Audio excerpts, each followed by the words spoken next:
Moving from an opposition party to a governing party comes with growing pains. And, well, we're feeling those growing pains today. Rookie's error, Donald Trump.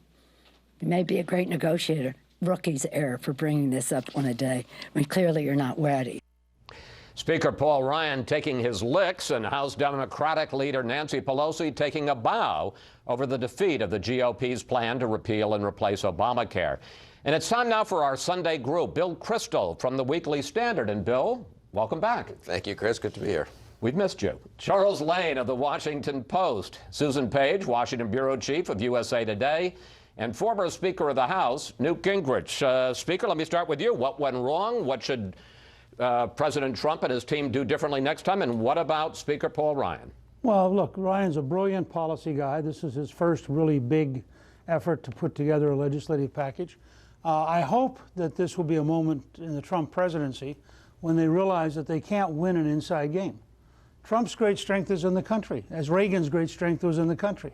It took Reagan until August to pass a tax cut, which is a pretty easy thing. It took us until August of '96 to pass welfare reform, which is a relatively easy thing. First ground rule is simple. Don't set up an artificial deadline to fail. The second ground rule is equally simple.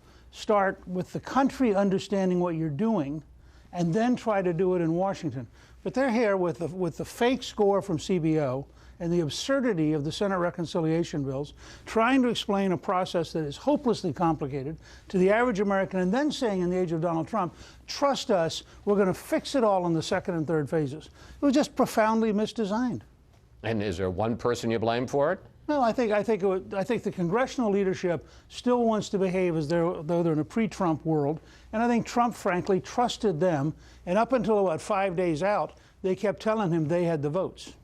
We asked you for questions for the panel, and we got a number on this question of the first big defeat for the Trump presidency. Kevin Henderson tweeted, the congressional GOP had 6 years to come up with a decent alternative. What were they doing that whole time? And Michael Lodge sent this on Facebook. Why do you think the American people will accept failure of not repealing and replace Obamacare after 8 years of telling us they would? Bill, how do you answer those questions, and who do you think is responsible for this failure? They'll have to revisit reforming and repealing parts, at least, of Obamacare over the next year and a half. There's plenty of time, as Newt said. I do think just going for some huge comprehensive bill on the toughest thing to tackle, something that the Clinton administration didn't succeed with in '93, '94. They never got even a vote on their health care bill, and that Barack Obama took 15 months of arm twisting with bigger majorities to get through. To begin with, that was a little crazy. There's a lot of low-hanging fruit he could do, some of it bipartisan. I thought Ryan's preface was interesting in his talk with you. They could do some stuff that some conservatives won't like and get Democrats on board of, bringing some prescription drug prices down. If I were Trump now, I would do some easy things. There's a continuing resolution in a month. Say, I want the wall funded now, in 2017, not 2018. I'm not a big fan of the wall, but if you're a Trump voter, you like the wall, right? I want the defense supplemental now. I'm building back the military. He has 3 or 4 things he could do over the next month if he pivots away from this, which will be medium-sized victories for him, which is what you can get in the first 100 days. Let's talk about the other big story this week, and that was the continuing investigation into alleged ties between Russia and the Trump campaign. And there's also the question of the surveillance of the Trump team and whether there was an effort to surveil and to leak this information to undercut the Trump presidency. One of the big developments this week was that the chair of the House Intelligence Committee, Devin Nunes, rushed to the White House to brief the president. Here he is. What I've read bothers me, and I think it should bother the president himself and his team. The chairman will need to decide whether he is the chairman of an independent investigation into conduct which includes allegations of potential coordination between the Trump campaign and the Russians, or he is going to act as a surrogate of the White House. Chuck, did Nunes make a mistake going to the White House, briefing the president before he briefed his own committee? And does this open the door? And this is a question I asked Reince Priebus. Does this open the door and increase the demand for an independent investigation? Well, on the second part of your question, obviously it's increasing the demand for an independent investigation, both in the media and elsewhere on Capitol. If I'm not mistaken, I think John McCain piped up about that again this week. And for good reason, that here you have a House body, obviously, whose chairman feels it's his duty, you know, the minute some new development takes place in the middle of their investigation, to run over to the target, in effect, of the investigation and tell them what's going on. On the point about whether or not it's a mistake, I guess it depends on what his goal was.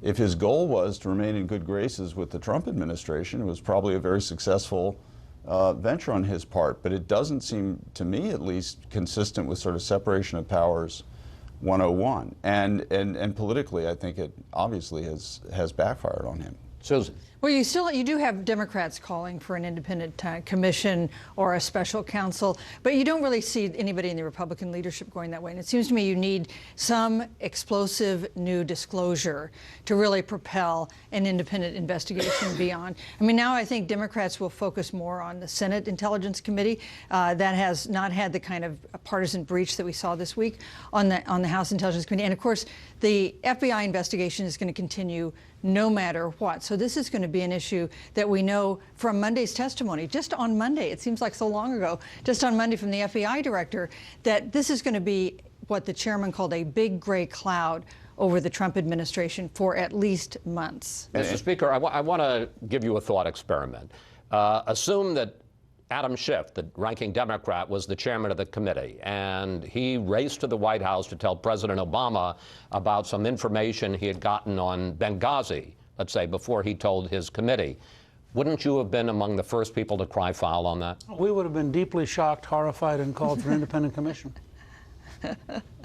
Meaning what? That this is just rounding up the usual suspects? Meaning he did his job as a partisan, and we would have done our job as a partisan. Yeah, but don't you think, it's a failure, don't you think, Newt? I mean, this is what Paul Ryan was talking about, being a governing party. He is chairman of the committee. He has a pretty good staff in that committee. He can actually investigate these things. It seems ridiculous for the chairman of the committee. It's one thing for a backbencher in a minority to say, I have no recourse, I'm having a press conference, I'm going to go tell people and scream and yell. He's chairman. He could actually investigate this. Why is he running to the White House? The standard is not what your average partisan would do. No. That's not our standard. Look, the fact is, this whole thing is so overblown, and I think what Nunes was saying to Trump, which the media doesn't want to accept, is that, in fact, he has some reason to believe they were under surveillance. Now, Trump got he got pounded on by the media for weeks, and all of a sudden Nunes says, wait a second, what if it turns out he was right? Well, I think he probably was stunned at the idea that after all of this lynch mob mentality in the media, it may well turn out Donald J. Trump is right and everybody in the establishment's wrong. And I think that's why he went up to see him. And again, this is not all about, at least from the point of view of what good governance and what the American people need, it's not sort of like what proves the establishment wrong or right in the course of one 24-hour news cycle. He's supposedly the chairman of a committee doing a serious investigation. The news media is willing to prove Donald Trump wrong within a half hour. So don't talk to me about 24-hour news cycles. But we're the news media. That guy has an oath. He's Hey guys, the chairman of a committee. I'm not going to talk to you about 24 hours or 20 minutes. I'm talking about a commercial, though. Thank you. We'll see you Sunday.